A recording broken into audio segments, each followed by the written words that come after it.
स्तुता मया वरदा वेदमाता प्रचोदयन्तां पावमानि द्विजानाम् आयुः प्राणं प्रजां पशुं कीर्तिं द्रविणं ब्रह्मवर्चसं मह्यं दत्त्वा व्रजत ब्रह्मलोकम्। बंधुओं, संसार में ज्ञान या ज्ञान सबसे पवित्र, मूल्यवान और मनुष्य के लिए लाभदायक, हितकारक, उपयोगी, संग्रहणीय वस्तु है जिसका प्रत्येक मनुष्य को संग्रहण करना चाहिए। ज्ञान प्राप्त हो जाने पर मनुष्य को अपने जन्म का, उत्पत्ति का, आविर्भाव का रहस्य विदित हो जाता है कि वह क्यों पैदा हुआ, और यह जान लेने के बाद कि वह क्यों पैदा हुआ, उसको अपने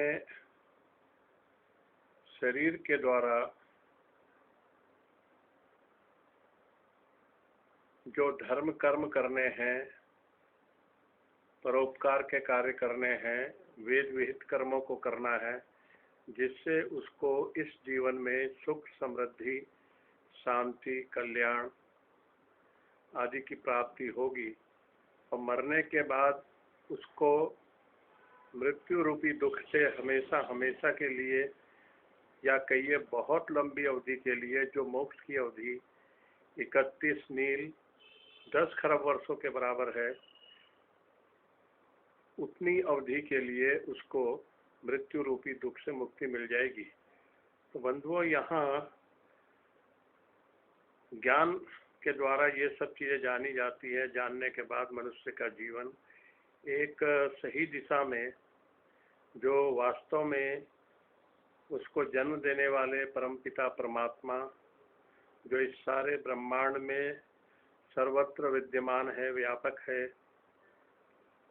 और जिसके अन्य गुण सर्वज्ञ, अविनाशी, अजन्मा, अमर, शरीर रहित आदि आदि हैं, न्यायकारी, दयालु, अजर, अमर, अभय, नित्य, पवित्र, सृष्टिकर्ता आदि आदि जो गुण हैं, उसको जान लेने के बाद वह मोक्ष प्राप्ति और जीवन को सुखमय बनाने के लिए प्रयास कार्यों को करता है, और उसको कठिनाइयाँ आती हैं, दुख भी आते हैं, संघर्ष और आंदोलन भी करने पड़ते हैं, अपने आप से ही संघर्ष करना पड़ता है। मन में कई प्रकार की वासनाएं होती हैं, ऐषणाएं होती हैं, इच्छाएं होती है, द्वेष की भावना भी कहीं ना कहीं किसी कोने में होती है, कामनाएं होती हैं। तो इन पर विजय पाने के लिए उसको काफ़ी संघर्ष करना पड़ता है। बहुत कम लोग इसमें सफल होते हैं, विजयी होते हैं, और बहुत से लोग नहीं होते। तो जो लोग विजयी हो जाते हैं, उनका जीवन वर्तमान भी और भावी मृत्यु के बाद का भी सुखमय, और क्या कहना चाहिए बंधुओं, कि एक प्रकार से सफल हो जाता है। जो होना चाहिए, अच्छा होना चाहिए, वह होता है। तो बंधुओं, यहाँ जीवन में दो चीज़ों का बड़ा महत्व है, जिसकी हम आज संक्षेप में चर्चा करना चाहते हैं, और वह है वेद और योग। अभी हमने जो बातें कही ज्ञान से संबंधित, कि ज्ञान बहुत पवित्र है, मूल्यवान है, जीवन के उद्देश्य की बात कही, स्वास्थ्य की बात कही, सुख और कल्याण की बातें कही, ये सब हमें सबसे पहले संसार के आदि में वेदों से विदित हुई, और वहीं से ये फैलती रही। एक भाषा परमात्मा ने दी, मूल भाषा, और मनुष्यों ने फिर अपभ्रंश और विकार होते होते नाना भाषाएं बनी, एक अलग इतिहास है। तो इतना जो भी जाना है वो सब वेद से निश्चित है, वेद से प्रसवित है, वेद से उत्पन्न और वेद से आविर्भूत है। वही ज्ञान सारे संसार में फैला है। बंधुओं, वेद के बाद योग का स्थान आता है। योग में मनुष्य अपनी बौद्धिक और मानसिक क्षमताओं की और शारीरिक क्षमताओं की वृद्धि करता है। इसलिए प्रत्येक व्यक्ति को योग अवश्य करना चाहिए। योग है क्या, यह बताते हैं संक्षेप से कि योग जो है, एक तो शारीरिक व्यायाम है जिससे शरीर पुष्ट होता है, निरोग होता है, स्वस्थ रहता है। और दूसरा योग जो है आत्मा, जो कि हम हैं, जीवात्मा, चेतन सत्ता, अल्पज्य आदि आदि जो हमारे गुण हैं, एक देशी, कर्मों को करना, फलों को भोगना और जन्म मरण के चक्र में फंसे हुए हैं हम लोग। तो ये एक हमारा जीवात्मा है जो इस शरीर से बिल्कुल पृथक है, जो हमारे शरीर में, हमारे हृदय में या मस्तिष्क में कहीं है और बहुत ही सूक्ष्म है। मनुस्मृति आदि श्लोकों में कहीं जगह बताया गया कि जो हमारे सिर का बाल है, इसका अग्रभाग का एक छोटा सा टुकड़ा, इसके 1000 टुकड़े किए जाए, उससे भी सूक्ष्म आत्मा का परिमाण है। तो ये आत्मा को परमात्मा से जोड़ने का नाम योग है।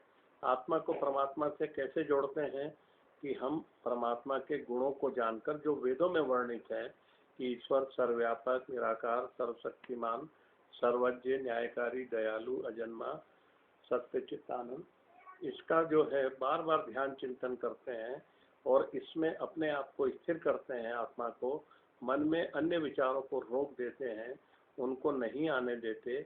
जब मन एकाग्र हो जाता है, स्थिर हो जाता है ईश्वर में, और ये स्थिरता बढ़ती बढ़ती बढ़ती जाती है, तो इससे क्या होता है कि ईश्वर से आत्मा दोनों संयुक्त हो जाते हैं, जुड़ जाते हैं।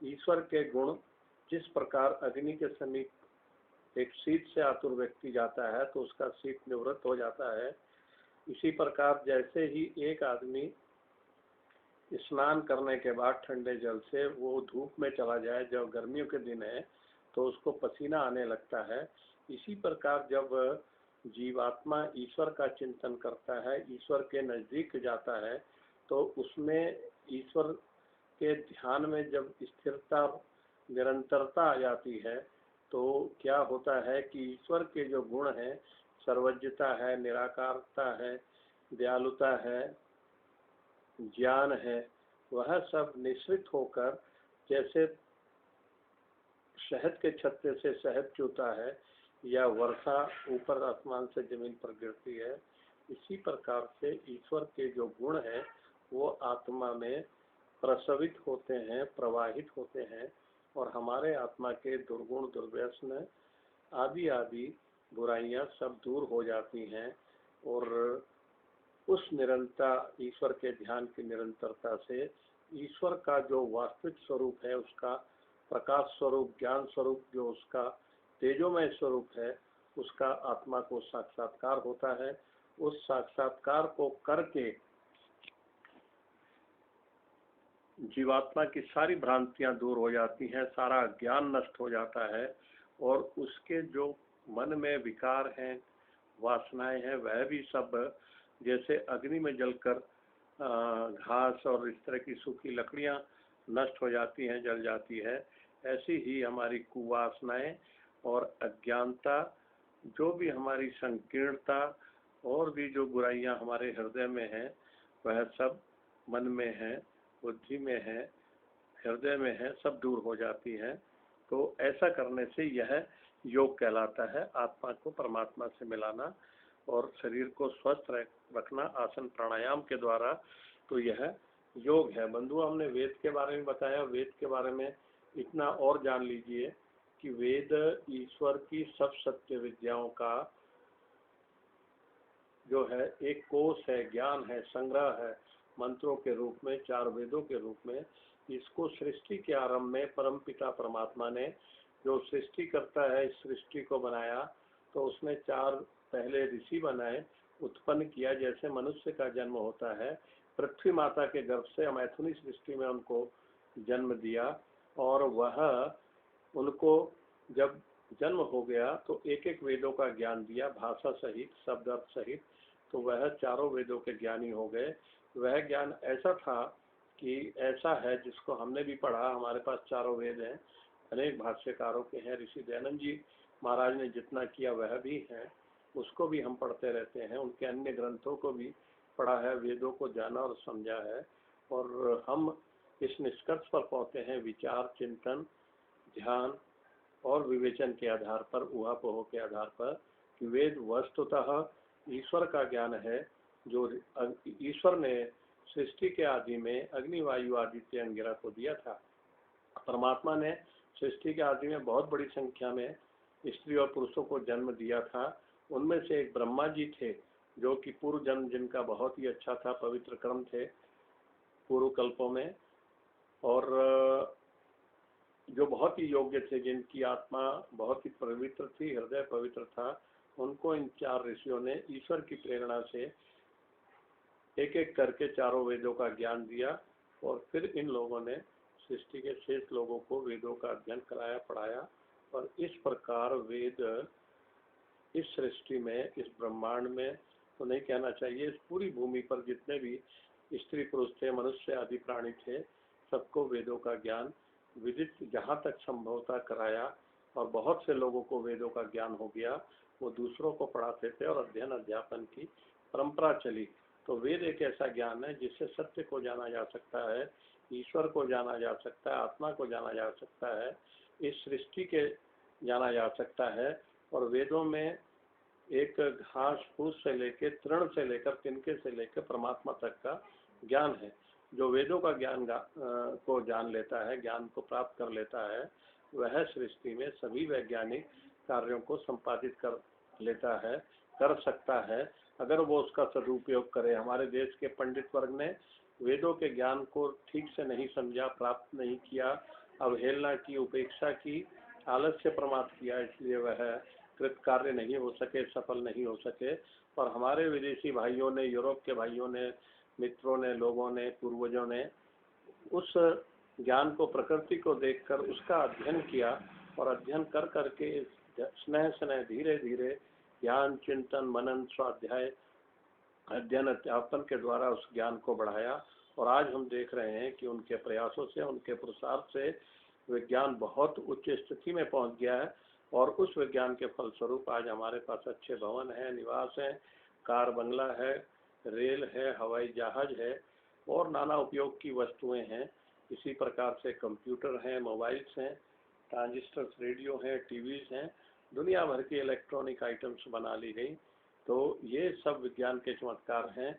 ये वेदों को पढ़कर हमारे पूर्वज जो भारतीय लोग थे कर सकते थे, लेकिन महाभारत काल के बाद जो अज्ञान फैला है और जो हमारे लोगों ने आलस्य प्रमाद किया, उसके कारण से हम पिछड़ गए। और हमारे यूरोप के भाइयों ने इसको आविष्कृत किया, और उससे हमारे जीवन को सुख मिला, ज्ञान, नए नए पदार्थ हमें प्राप्त हुए, नए नए प्रोडक्ट्स मिले, नई नई टेक्नोलॉजीज बनी, नया नया ज्ञान हमारे सामने विज्ञान का आया, और हमारा जीवन सुखमय बना। तो वेद और योग के बारे में हमने आपको कुछ बताने का प्रयास किया।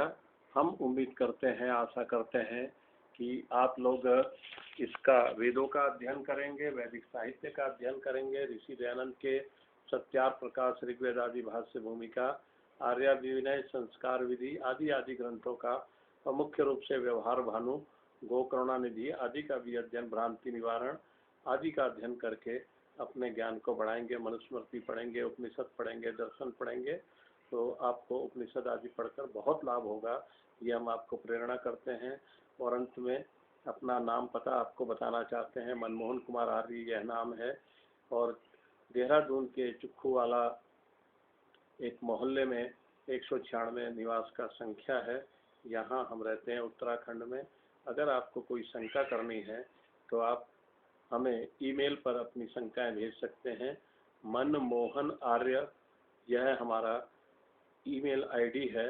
gmail.com पर आप इसको भेज दीजिए, हमें प्राप्त हो जाएगा, तो हम आपके प्रश्नों का उत्तर देने का भी प्रयास कर सकते हैं। आपको यह कैसा लगा हमें अवश्य ईमेल करें, हम आपके आभारी होंगे। हम, अगर आपको इससे कुछ लाभ होता है तो हम अपना यह परिश्रम सार्थक समझेंगे। ओम सम, ईश्वर आपका कल्याण करे, आप सुखी हों, आप सही मार्ग पर चलें और जीवन के जो धर्म अर्थ काम मोक्ष 4 पुरुषार्थ हैं वह सिद्ध करें, सफल हों, प्राप्त करें। यह हमारी मनोकामना है, इच्छा है, हार्दिक इच्छा है और हम आपका धन्यवाद करते हैं। ओम सम।